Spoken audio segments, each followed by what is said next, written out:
when the Women's Premier League had first gotten underway, many argued that this in itself represented a very big victory for women's cricket as a whole, due to the very simple fact that at long last, women's cricketers had a top level league to be competing in, and it was a win not just for Indian cricket but even world cricket, that one of the biggest and richest cricket bodies in the world, that also happened to be in a country which had a lot of fans, would be having a women's league that could now potentially not only help spread the game but also prepare a much bigger talent pool.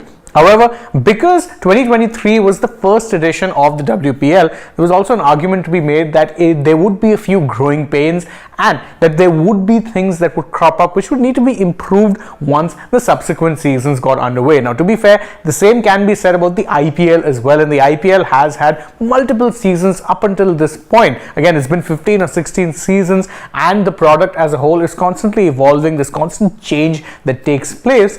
And the WPL obviously starts from a position of advantage because, again, it has the IPL as reference, as a benchmark, but the WPL is also starting from a slightly lower point, because whilst the IPL, the main goal was to make the game even more popular and bring in more money, with the WPL, there's a lot more at stake, and therefore getting things right early on is a very, very important thing for the league as a whole. Now, one of the faces, one could argue, of the WPL was Smriti Mandhana. Not only was she the first player brought up in auction, but she was also bought for the biggest fee at the first ever WPL auction, made the skipper of RCB. So when she says something about what exactly can be done to improve the quality of the league, most people would sit up and take notice. And she did point out one rather interesting thing, and it's admittedly not a major tweak that is to be made, that can be made, which could potentially help not only improve the quality of the league but bring new fans to the game. Smriti said that it would be very, very good to have the WPL, the Women's Premier League, in the multi-city format. I think that's what she said. I think that might be the next step, and I'm sure that people right here would look into it and make it happen. Now, obviously, she could be saying this with just that little bit of optimism, saying that, you know, this was said at the RCB conclaves that have been happening recently. We've been getting a lot of quotes from there. You remember Brendan McCullum was also speaking up there as well, and of course now Smriti herself, someone who represents RCB, saying something like this is as much of a hopeful punt as anything else. But again, she is also someone who's captain in a format, definitely someone with a bit of influence. So her saying this could potentially speed things up. Now, as she says, there's multiple advantages to this. She says that I'd love to play in Bangalore with people chanting RCB, RCB in the stadiums.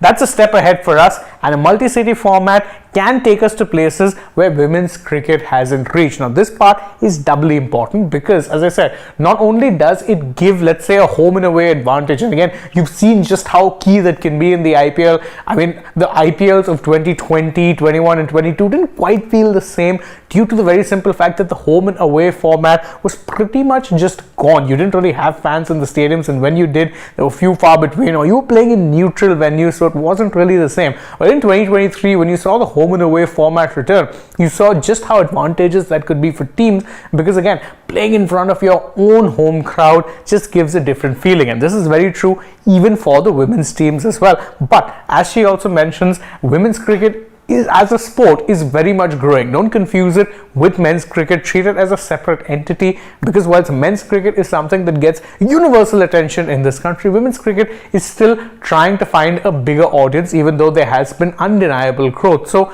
you need to treat it differently. And the other advantage of playing in multiple cities, well, you'd be exposing the game to newer fans, something that you have used the IPL for. That's why you've seen certain teams take up neutral home venues to try and spread the game a little bit more. Similar thing could be done with the WPL as well. Now, what are your thoughts on this entire matter? I, for one, think it's a great idea and something that needs to be implemented ASAP, given you have 6 teams in 6 different cities. But your thoughts may vary. You might disagree with me. What do you feel like? Let me know in the comments below. And don't forget, if you enjoyed this video, to like it, share it with your friends, subscribe to the channel, tap the bell icon, follow us also on Instagram, Twitter, Facebook. Don't forget to download the SportsTak app, and if you're already on the channel, go right ahead, check out some other videos we've done. But now though, from my side, it's goodbye.